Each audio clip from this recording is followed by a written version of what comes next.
C'est ainsi face aux députés que la direction de la Société de logement régionale bruxelloise a dû faire face aux nombreuses questions des parlementaires, avec une interrogation principale: comment la SLRB a-t-elle pu passer à côté de tous ces dysfonctionnements durant tant d'années ?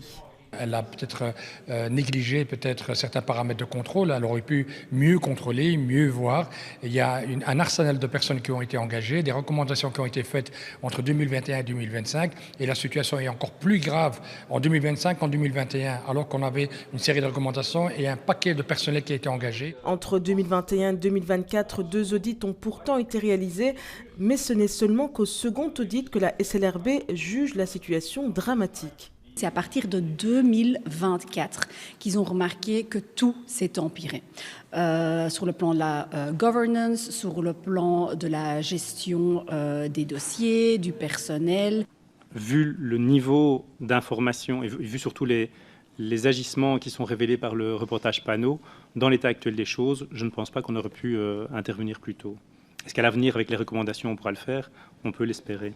La SLRB est chargée de contrôler les 16 SISP, autrement dit les sociétés immobilières de services publics que compte la région bruxelloise. Parmi elles, on retrouve notamment le foyer anderlechtois. La société de logement ne fait qu'émettre des recommandations, des décisions qui n'ont donc aucun pouvoir contraignant. Là aussi, la situation pose question.